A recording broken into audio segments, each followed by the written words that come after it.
Hi guys! Welcome to my channel. For today's video, ipapakita ko kung paano ko ginawa itong nail art.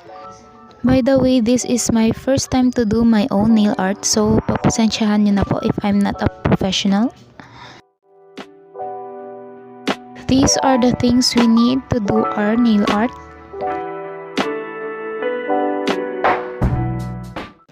First step, ni-remove ko muna yung existing nail polish ko using an acetone.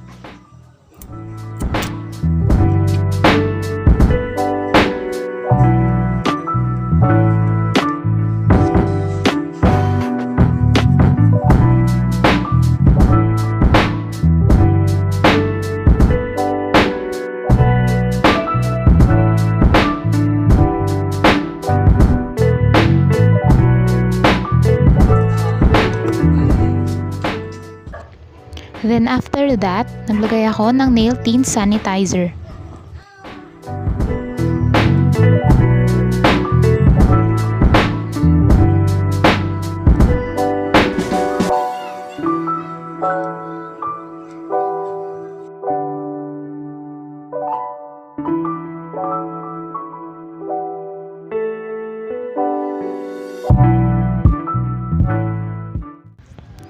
Then, ni-nail file ko yung kuko ko slightly para mas lalong kumapit yung nail polish na ilalagay ko mamaya.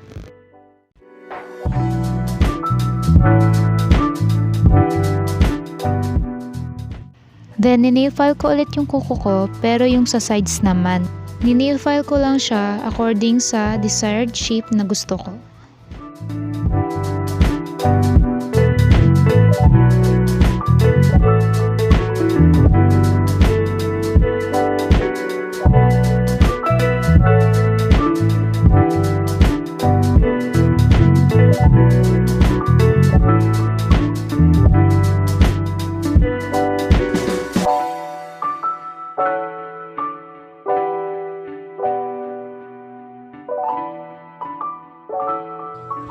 Then, in-apply ko na yung nail polish ko from cheek.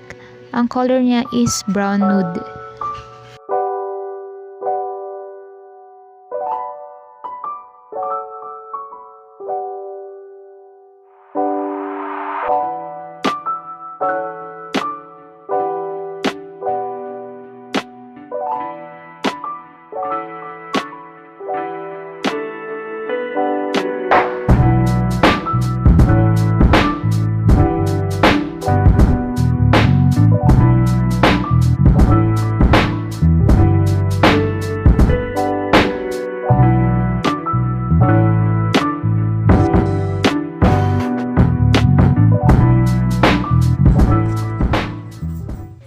Pagkatapos, nilagyan ko na ng thin layer na colorless nail polish.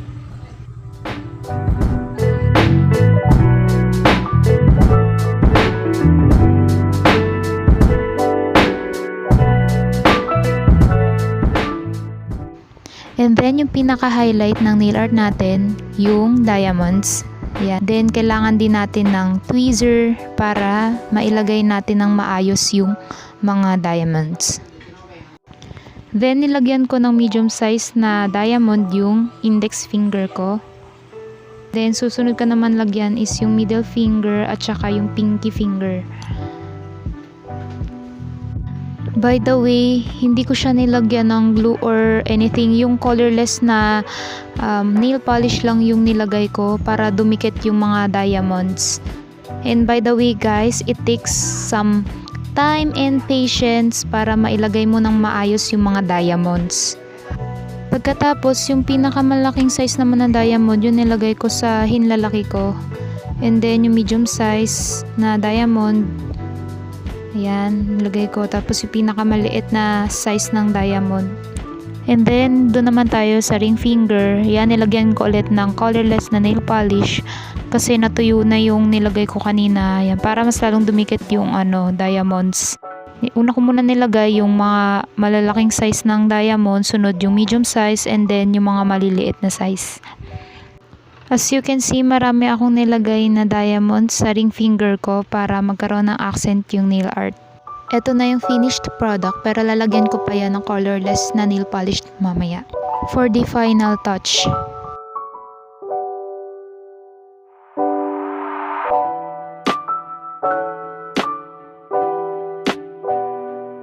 Lastly, for the finishing touch, nilagyan ko lang ng colorless na nail polish para ma-seal yung mga crystals or yung gems na nilagay natin.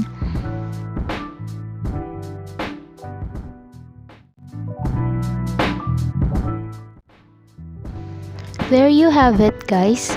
Please don't forget to hit the thumbs up button if you do like this video, at kung hindi ka pa nakapag-subscribe sa aking channel, hit the subscribe button and click the notification bell button para always kang updated sa aking mga future videos. That's it. See you soon on my next one. Bye!